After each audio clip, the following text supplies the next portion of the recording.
오래전에 한 분이 이런 질문을 했습니다. 목사님, 믿는 사람들은 제사상에서 절을 하면 안 되나요? 이것 때문에 믿지 않는 가족들과 관계가 좋지 않습니다. 제사는 전통이니 그냥 절 정도는 해도 되지 않나요? 라고 묻는 것이었습니다. 여러분 이에 대해서 어떻게 생각하십니까? 이번 시간에는 많은 사람들에게 지내는 제사에 어떤 비밀이 숨겨져 있는지에 대해 함께 배우기 원합니다. 저는 오래전에 제사에 대해 이런 말을 들은 적이 있습니다. 아니, 조상에 대해 예의를 차리고 죽은 사람을 기리는 제사가 도대체 뭐가 문제입니까? 제사는 단지 미풍양속이고 전통이지 않습니까? 라고 말입니다. 그래서 믿는 사람들 중에도 이런 생각으로 대수롭지 않게 제사에 참석하시는 분들도 있습니다. 그렇다면 여러분, 제사는 단지 전통이고 예의일까요? 과연 성경은 제사에 대해 뭐라고 말할까요? 여러분, 사도 바울은 이에 대해 성경을 통해 이렇게 말합니다. 무릇 이방인이 제사하는 것은 귀신에게 하는 것이요 하나님께 제사하는 것이 아니니 나는 너희가 귀신과 교제하는 자가 되기를 원하지 아니하노라. 여러분, 사도 바울이 뭐라고 말합니까? 제사는 하나님께 하는 것이 아니라 귀신에게 하는 것이라고 말합니다. 또한 사도 바울은 제사를 통해 귀신과 교제하는 자가 되지 말라고 말합니다. 이것이 바로 사도 바울이 우리에게 주는 제사에 대한 가르침입니다. 그럼 여러분, 정말로 사도 바울이 말한 것처럼 제사가 귀신에게 하는 것이고 귀신과 교제하는 것일까요? 이제부터는 제가 직접 경험한 사건을 통해서 제사에 어떤 비밀이 숨겨져 있는지에 대해 함께 나누기 원합니다. 저희 아버지는 제가 초등학교 5학년 때 돌아가셨습니다. 집 옥상에서 목을 메고 자살하셨습니다. 그래서 저희 가정은 그 당시에 예수님을 믿지 않았기 때문에 불교식으로 제사상을 차렸습니다. 그런데 아버지가 돌아가신 49제 제사 때 이런 일이 있었습니다. 제사상을 차려놓고 큰형이 제문을 읽는데 이상한 일이 일어났습니다. 옆에 계시던 어머니의 목소리가 갑자기 바뀌면서 내가 니들 애비다 라고 하는 것이었습니다. 그때 큰형, 작은형, 저와 여동생이 함께 있었는데 깜짝 놀랐습니다. 목소리뿐만 아니라 살아계실 당시 아버지 행동도 그대로 하는 것이었습니다. 큰형과 둘째 형은 이런 모습이 이상했던지 확인차 이런 질문을 했습니다. 큰형이 아버지와 자기만 알고 있는 것을 물은 것이었습니다. 그러자 아버지 홀령은 이것을 정확히 맞췄습니다. 둘째 형도 동일하게 자기와 아버지만 알고 있는 것을 묻자 또 아버지 홀령은 이것을 정확히 맞히는 것이었습니다. 이때부터 우리 가족은 죽은 아버지가 홀령이 되어 제사밥을 얻어먹으려고 저승에서 왔다고 믿게 되었습니다. 그리고 이후부터 제삿날과 명절날에 제사상이 차려지면 어김없이 아버지 홀령이 찾아왔습니다. 그렇다면 여러분, 이때 정말 죽은 아버지가 홀령이 되어 찾아온 걸까요? 여러분, 그렇지 않다는 것입니다. 사실 이 존재는 죽은 아버지가 아니라 귀신이 아버지 흉내를 낸 것입니다. 그러나 당시 우리는 이것을 몰랐습니다. 그래서 우리는 이 아버지 홀령을 정성껏 모시고 섬겼습니다. 그러면서 이후부터 제사를 기다리게 되었습니다. 왜요? 제사 때마다 아버지 홀령이 와서 우리에게 점을 쳐줬기 때문입니다. 이런 이유로 저는 늘 제삿날을 기다렸습니다. 왜냐하면 제삿날이 되면 맛있는 음식도 먹을 수 있었고 내가 궁금한 것을 점으로 물어볼 수 있었기 때문입니다. 이것이 몇 년 동안이나 지속되었습니다. 그러다 둘째 형의 죽음과 함께 가족이 교회 다니기 시작했습니다.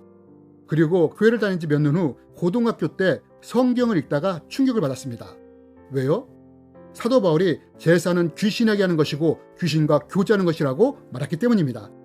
저는 이 말씀을 보면서 이걸 어떻게 알았지? 하며 충격을 받았고 그때 귀신을 섬기며 교제했던 것에 대해 하나님께 회개했습니다.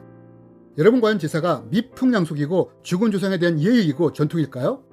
물론 외적으로는 그렇게 보일 수 있습니다. 그러나 제사에 숨겨진 비밀은 제사가 바로 귀신을 섬기는 의식이라는 것입니다. 여러분, 저는 오래전에 축사 사역을 하면서 악한 영들이 어떻게 사람을 미혹하는지 보았습니다. 어느 날 축사 사역을 하는데 한 분에게서 악한 영이 드러났습니다. 그래서 예수 그리스도 이름으로 너의 이름이 무엇이냐 물었습니다. 여러분, 예수님도 귀신에게 이렇게 묻지 않습니까? 이렇게 이름을 묻는 이유는 악한 영의 이름을 할 때 보다 쉽게 그 귀신을 제거할 수 있기 때문입니다. 그런데 그때 그 귀신이 뭐라고 한 줄 아십니까? 자기를 최 누구누구라고 말하는 것이었습니다. 그래서 함께 동행했던 분에게 혹시 이 사람이 누구냐고 물었습니다. 그랬더니 그분이 3개월 전에 죽은 자기 친척이라고 말하는 것이었습니다. 그럼 여러분, 이 귀신이 3개월 전에 죽은 최 누구누구일까요? 그렇지 않다는 것입니다.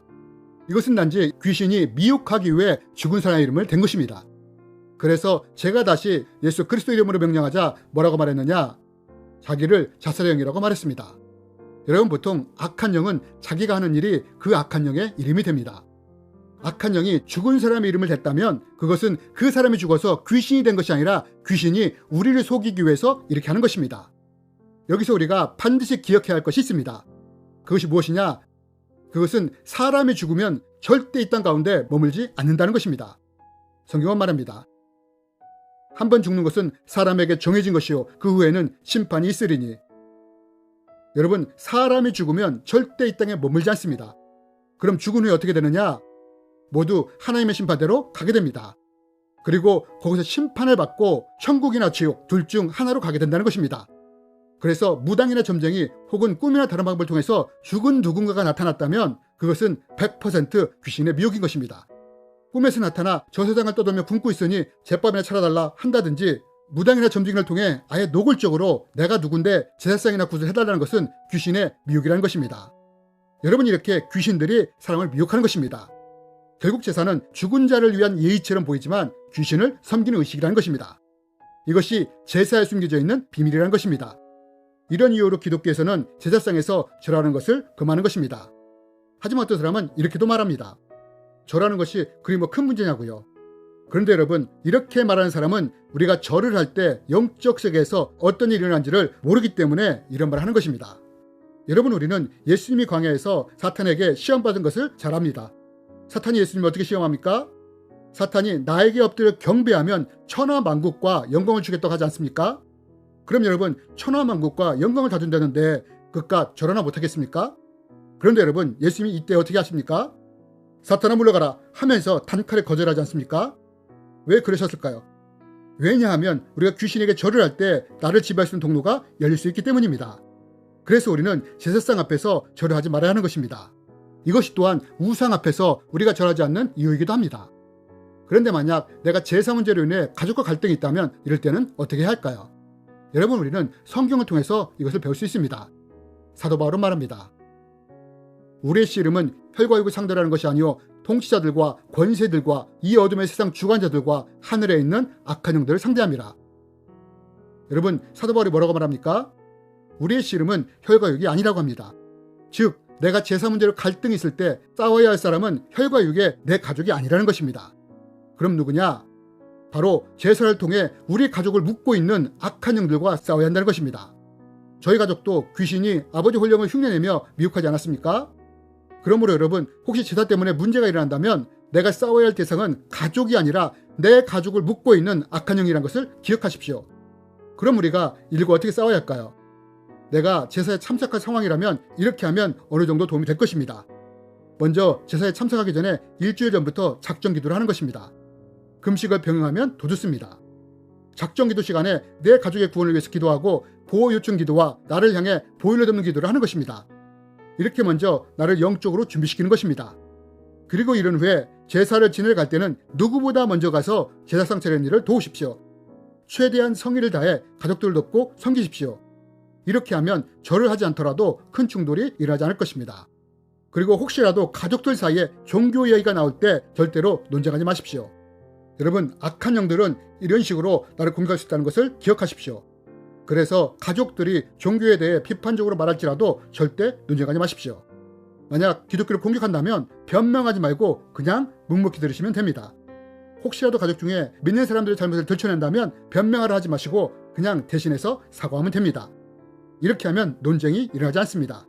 여러분, 우리의 씨름은 혈과 육이 아니라는 것입니다. 그럼 내가 누구와 어떻게 싸워야 하느냐? 여러분, 사도 바울은 말했습니다.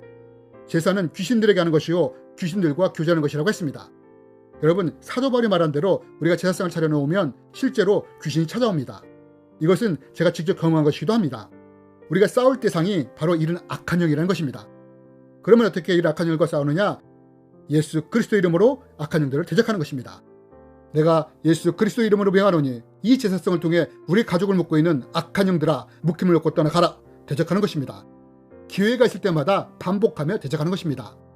그럼 어떤 일이 일어나느냐? 여러분, 이렇게 대적할 때 내 눈에는 아무런 변화가 없는 것처럼 볼 수 있습니다. 하지만 영적 세계에서는 어떤 일이 일어나냐?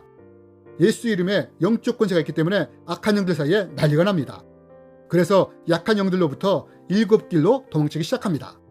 그러나 이들 중에는 버티는 놈들도 분명히 있습니다. 어떤 악한 영들이 버텨내느냐?